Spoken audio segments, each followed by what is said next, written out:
Hi friends, it's Mitzi and it's time to get back to part 2 of our tarot tutorial where we're going to be learning all about the Minor Arcana. I'm going to be discussing them suit by suit, and today we're going to kick off our tutorial with Pentacles. The Ace of Pentacles. Pentacles is the suit of material comfort, practicality, pragmatism, things belonging to the world that are tangible that we can touch. So Ace of Pentacles, for example, would be an opportunity surrounding material wealth that is coming your way. Aces in the tarot refer to opportunities. Um, if it's reversed, it means that there might be a creative idea or some kind of plan that you might have that might see some delay or financial frustration.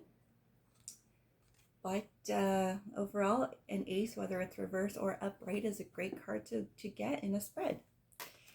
Aces are followed by the Two of Pentacles. If you look at this guy closely, he is all about balance. He's balancing two jobs. He's balancing, time, choices. So again, this is about somebody taking a practical approach and figuring out how to balance those things. Reverse, there might be some sense of feeling overwhelmed with what you have, or a delay or a blockage.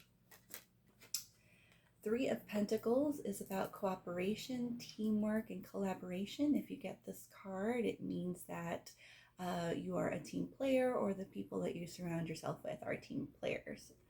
Reverse, it means you might have disharmony and you might not be receiving the support that you might need as part of a team. Four of Pentacles means that you are holding on to your wealth or to your money or to your savings too tightly. You might feel insecure, and so you're holding on to those things that you can control. So this card is normally like a heads up. If you are feeling this way, it's probably tied to some kind of insecurity. Reversed, you might be feeling extra greedy or stingy, or again, selfish, but only in terms of self-preservation because you are feeling insecure. Five of Pentacles can mean that you're feeling some type of poverty. In this case, it could be material poverty, financial poverty, but it's tied to some type of esoteric feeling, right? Because there is such a thing as emotional poverty or love poverty, right? So if this card comes up, it means that you're simply going through some type of transition and things are about to get difficult, but it's going to be something that you'll be able to deal with. Reverse, it means that you have gone through a financial challenge or a challenge to your material values, but you are now walking away from it. You're feeling better.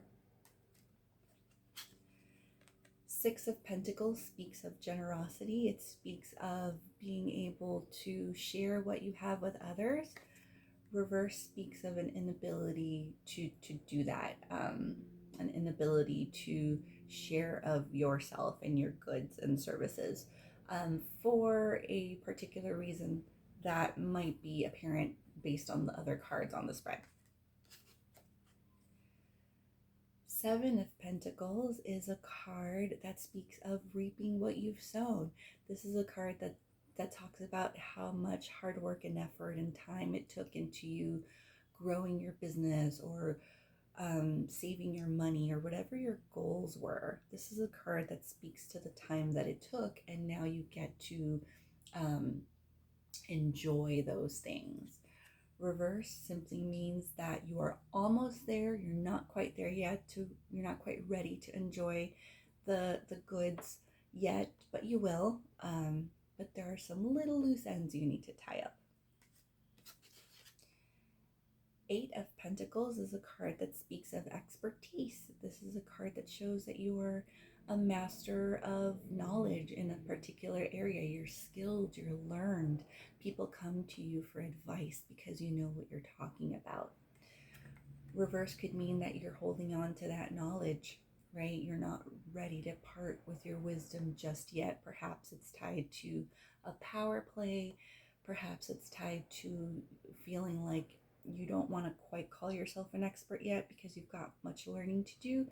And the cards that surround this card will normally give a more complete picture about why you're holding back. I love Nine of Pentacles. Nine of Pentacles shows that this person is content, right?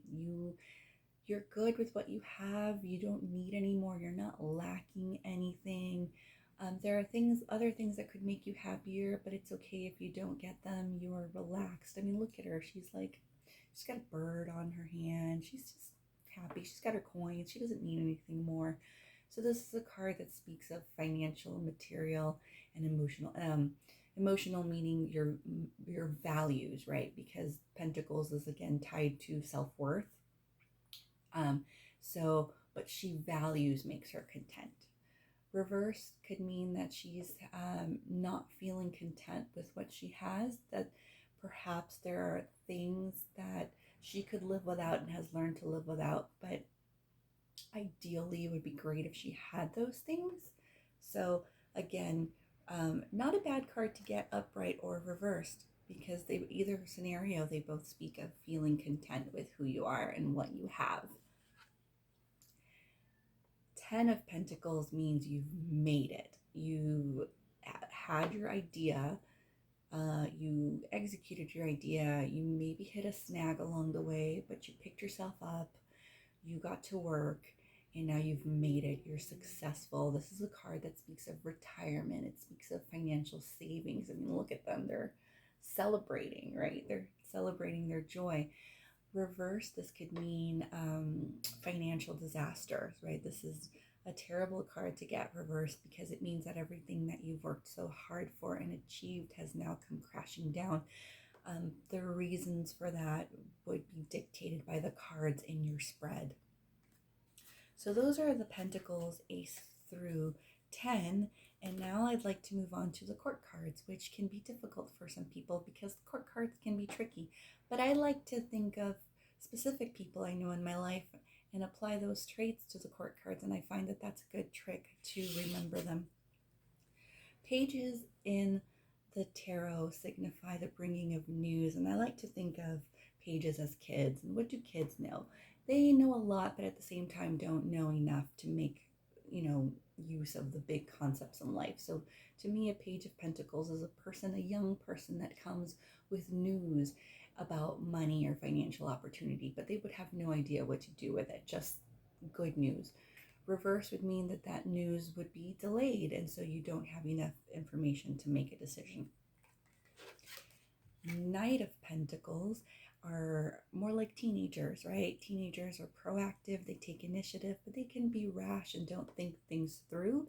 So a Knight of Pentacles would be a person that brings you information, again, about your finances, about your material wealth or your self-worth, and they're excited and proactive and ready to take action, but they need to be guided. Knights need to be guided because they're not high-level thinkers, but they are doers. Reverse could mean that you've acted too quickly in a financial situation and didn't think things through, or you are being so cautious that you've lost opportunities. So because again, some teenagers can be so impulsive, they do things, and other teenagers can be a little bit more like wallflowers. So either way, you don't want to miss your opportunity. Queen of Pentacles, I like to think of the women or female energies in your life that are nurturing, that are practical. She's probably a Taurus, a Virgo, or a Capricorn. They're hardworking, they're earthy, they're very grounded, a person in your life that's very grounded, and they want to make sure that everyone's cared for. Reversed, this is a person that puts their interests before the interests of others, has some bitchy elements to her, and can be selfish and stingy, materialistic. This person can be materialistic. And last but not least, we have our King of Pentacles. Our King of Pentacles is a man who is a leader. He's pragmatic. He's the person that works really hard. Again, male energy, not necessarily a man, but a a strong energy in your life that's in a leadership position or head of a household position, who, you know, basically brings home the bacon, makes sure that you have a house over your head, clothes on your back. They may not say I love you. They're definitely more acts of service. King and Queen of Pentacles are definitely more acts of service. That's how they will show their love. They're doers, but they're not verbal. But you know that you're loved because of the things that they do for you, but they might not say it. So again, this could be a person, this male could be a Taurus, a Virgo, or a Capricorn, because they have those hardworking, stoic, stubborn, fixed traits. And that, my friends, concludes our suit of Pentacles in our tarot tutorial. I hope that as you're getting to know your deck, you equate certain cards with the people in your life that you know, their personalities, their quirks. This definitely makes it easier to learn how to read tarot. I hope you find this video helpful, and I will see you next week with our next suit. Thanks so much. Have a great day.